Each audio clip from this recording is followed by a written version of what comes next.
అది ఉత్తరప్రదేశ్లోని విభూతీఖండ్ police station. ఆ రోజు స్టేషన్కి కొత్త ఎస్పీ వస్తున్నాడు అని తెలిసి అందరూ అధికారులు హడావుడీ చేస్తూ క్రమశిక్షణతో స్టేషన్ మొత్తం శుభ్రంగా కనిపించేలా ముస్తాబు చేసి రెడీ చేశారు. ఇక స్టేషన్లోని కానిస్టేబుల్స్తో ప్రతి ఒక్క అధికారి కూడా ఎంతో ఆసక్తిగా ఎదురుచూస్తున్నారు. ఆ వచ్చే ఎస్పీ ఎవరో, ఎలా ఉంటారో ఇప్పటికీ అతని గురించి ఎవ్వరికీ తెలియదు. అంతెందుకు, అతని పేరేంటో కూడా తెలియదు ఆ స్టేషన్ అధికారులకు. ఉదయం 10:30 గంటల సమయంలో స్టేషన్ ముందు ఓ కారు వచ్చి ఆగింది. వచ్చింది ఎస్పీ గారి అని తెలిసి అందరూ అధికారులు క్షణాల్లో పరిగెత్తుకొచ్చి లైన్లో నిలబడి వచ్చి ఎస్పీకి సెల్యూట్స్తో ఘన స్వాగతం పలికేందుకు సిద్ధంగా ఉన్నారు. ఆ ఎస్పీ ముందుకు రాగానే ఒకరి తర్వాత ఒకరు సెల్యూట్ చేస్తూ వెల్కమ్ సార్ అంటూ విష్ చేస్తున్నారు. అలా కొంచెం ముందుకు వెళ్ళాక ఒక్క కానిస్టేబుల్ మాత్రం ఆ ఎస్పీని చూసి సెల్యూట్ చేసిన చేతి దించకుండా కన్నీళ్లు పెట్టుకుంటూనే ఉన్నాడు. అది గమనించిన ఆ ఎస్పీ ఆ కానిస్టేబుల్ దగ్గరికెళ్లి ఆ కానిస్టేబుల్ ముందు వంగి పాదాలు తాకాడు. అంతే. అది చూసిన ఆ స్టేషన్ అధికారులందరూ షాక్. ఎస్ఐకి, సిఐలకు కూడా అక్కడ ఏం జరుగుతుందో అర్థం కాలేదు. ఇక కానిస్టేబుల్స్ అయితే చెప్పనక్కర్లేదు. వాళ్ల కళ్లను వాళ్లే నమ్మలేకపోయారు. ఆ కానిస్టేబుల్ ఎస్పీని భుజం పట్టి లేపి గుండెలకు హత్తుకొని కన్నీళ్లు తుడుచుకొని గర్వంగా మరోసారి సెల్యూట్ చేశాడు. ఆ తర్వాత యథావిధిగా అక్కడి నుండి ఎస్పీ లోపలకు వెళ్లిపోయాడు. అప్పటికీ స్టేషన్లోని మిగతా అధికారులు ఇంకా ఆ షాకు నుండి బయటకు రాలేదు. ఎస్పీ స్టేషన్ లోపలికి వెళ్ళాక చెప్పాడు ఆ కానిస్టేబుల్ అసలు స్టోరీ. అసలు ఎవరా కానిస్టేబుల్? ఎందుకు ఎస్పీ ఆయన కాళ్లను తాకాడు?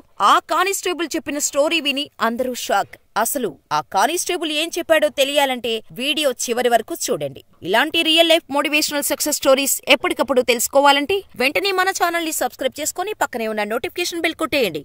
మా ఇన్ఫర్మేషన్ నచ్చితే వీడియోని లైక్ చేసి మీ అభిప్రాయాన్ని కామెంట్ చేయటం మర్చిపోవద్దు. మరి ఇక వీడియో స్టార్ట్ చేసేద్దాం. కొడుకు పుట్టగానే తండ్రికి సంతోషం రాదు. ఆ కొడుకును చూసి నలుగురు గొప్పగా చెప్పినప్పుడే ఆ తండ్రికి అసలైన సంతోషం వస్తుంది. ఇలాంటివి ఏదో సినిమాల్లోనే జరుగుతుంది. నిజ జీవితంలో అలా జరగదులే అనుకుంటాం కదా, కానీ రియల్ లైఫ్ లో కూడా అలాగే జరిగింది. ఆశకు హద్దు ఉండాలి. ఉన్న ఖర్చులు సరిపోవటం లేదా? ఎదిగిన కొడుకును చదువుకు తగ్గ పనికి పంపించటం మాని కూర్చోబెట్టి ఇంకా చదివించటమేంటి?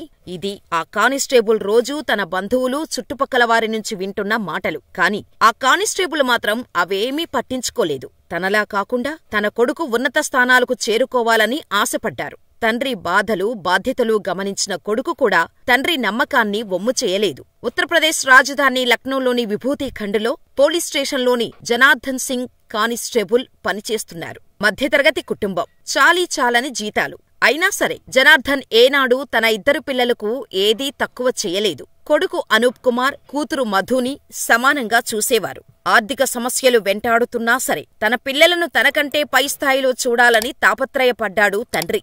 ఆ క్రమంలోనే అనూప్ కుమార్ను ఐపీఎస్ చేయాలని ట్రైనింగ్ ఇప్పించటం మొదలుపెట్టాడు. దీంతో చుట్టుపక్కల గుసగుసలు మొదలయ్యాయి. తినటానికి గతిలేదు కాని అంతంత ఖర్చు పెట్టి కోచింగులు ఇప్పించటం అవసరమా అని మాటలు వినిపించినా పట్టించుకోలేదు. కానిస్టేబుల్ కొడుకు ఐపీఎస్ అవుతాడా అని అవహేళన చేసినా మనసు పెట్టలేదు ఆ మాటలపై. కొడుకును ఎంకరేజ్ చేశాడు.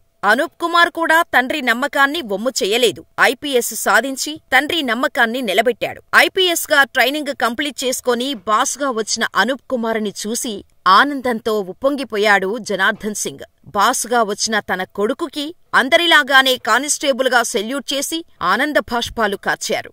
అప్పటి వరకు జనార్దన్ సింగ్ కు పై అధికారిగా వచ్చేది తన కొడుకే అన్న విషయం తెలియదు. ఒక్కసారిగా అలా చూసేసరికి కంట్రోల్ చేసుకోలేక ఆనంద భాష్పాలు కార్చారు. తండ్రి ఆనంద భాష్పాలు చూసిన అక్కడి సిబ్బంది ఆనందంలో చప్పట్లు కొట్టారు. తన పై అధికారి స్థాయిలో వచ్చిన నా కుమారుడికి సెల్యూట్ చేయటంలో తప్పేమీ లేదు. నాకు గర్వంగా ఉంది. ఎవరెవరికో సెల్యూట్ చేసేవాణ్ణి. ఈరోజు నా కన్న కొడుక్కి సెల్యూట్ చేస్తున్నాను. నా జీవితంలో దీనికి మించిన విజయం మరొకటి లేదు. నా కొడుకు విధి నిర్వహణలో నాకు బాస్, ఇంటికి వచ్చాకే నాకు కుమారుడు అని సంతోషంగా, గర్వంగా చెబుతున్నారు జనార్దన్. ముందుగా ఆఫీసరుగా గౌరవిస్తానని, ఆ తర్వాతే తన కుమారుడిగా ప్రేమ చూపిస్తానని అన్నారు. డ్యూటీ విషయంలో తండ్రి కొడుకుల బంధం అడ్డుకాకూడదని అన్నారు.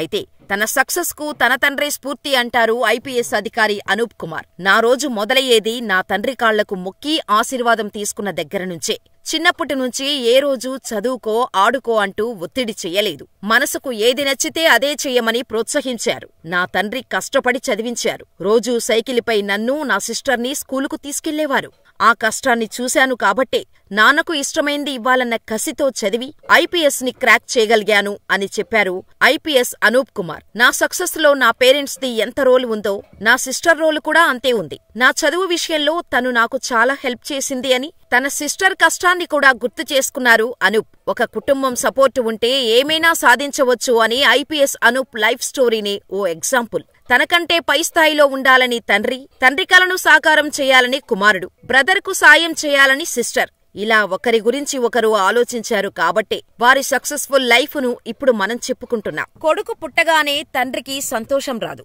ఆ కొడుకును చూసి నలుగురు గొప్పగా చెప్పినప్పుడే ఆ తండ్రికి అసలైన సంతోషం వస్తుంది. ఇలాంటివేదో సినిమాల్లోనే జరుగుతుంది, నిజ జీవితంలో అలా జరగదులే అనుకుంటాం కదా. కానీ ఆ కానిస్టేబుల్ రియల్ లైఫ్ లో కూడా అచ్చం అలాగే జరిగింది. మరి ఈ రియల్ లైఫ్ సక్సెస్ స్టోరీ నచ్చితే వీడియోని లైక్ చేసి మీ అభిప్రాయాన్ని మాకు కామెంట్ చేయండి. ఇలాంటి మరిన్ని interesting inspiring real life stories కోసం మా ఛానల్ ని వెంటనే సబ్స్క్రైబ్ చేసుకోండి.